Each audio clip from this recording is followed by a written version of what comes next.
I never imagined I'd become the kind of man who went through his wife's messages. But that night, something deep inside refused to rest. Emily had been growing distant for weeks. Our dinners quiet, her goodnights cold and detached. Her phone was always face down, always just out of reach. When she mentioned meeting an old coworker for coffee, I smiled and said, "Have fun." My voice sounded calm, but beneath that calm was a storm. By 9 o'clock, she still hadn't come home. Her coffee had turned into one drink, then bad traffic, and eventually silence.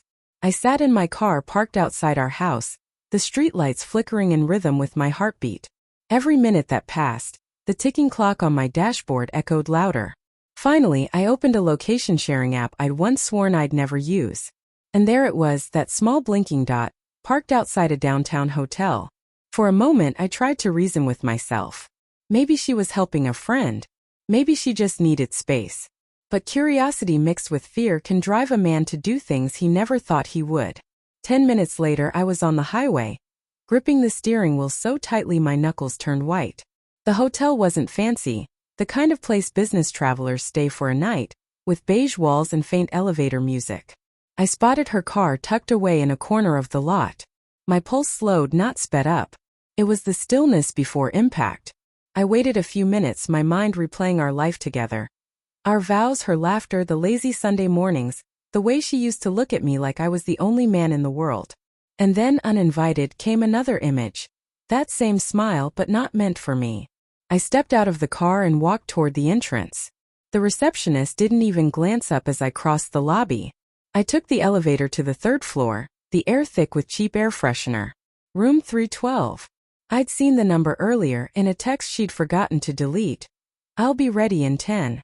Room 312. My throat went dry. Standing before that brass number made everything real.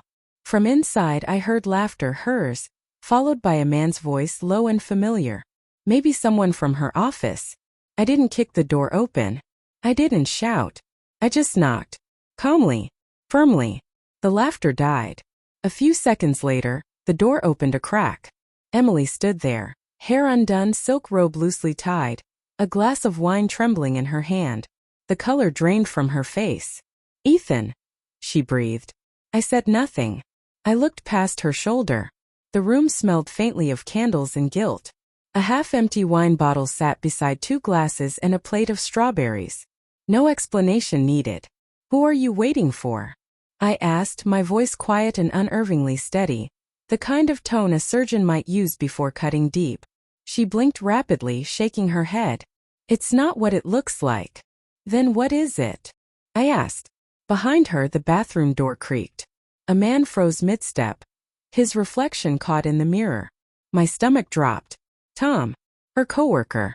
The one who once clapped me on the back and said I was lucky to have her. Something inside me hardened. Not rage, just a cold, precise understanding.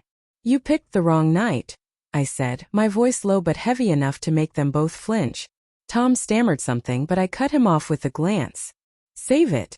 Both of you." Emily reached for me. "Please, Ethan, let me explain." "Explain what?" I asked evenly. "That you've been lying for months? That your friend from work is standing half-dressed behind you?" Tears welled in her eyes. "I made a mistake. I wasn't going to." I almost laughed. "You weren't going to? You already did. You just didn't expect me to be the one knocking." Her face froze, the same mixture of guilt and panic I'd never seen before. In that moment, she wasn't my wife, just a stranger caught between excuses. I looked around the room one last time, then back at her. "I came here hoping to save our marriage," I said. "Now I'm here to save myself." I turned and walked away. She called after me, but I didn't look back. The elevator doors closed, and her voice disappeared behind them. By the time I reached my car, the shaking in my hands had stopped. The drive home was quiet. City lights blurred past, but my thoughts were crystal clear. Every memory of our marriage replayed like a fast-forwarded film. The trust, the laughter, the little lies that had gathered like dust until they covered everything. When I pulled into the driveway, I knew what I needed to do.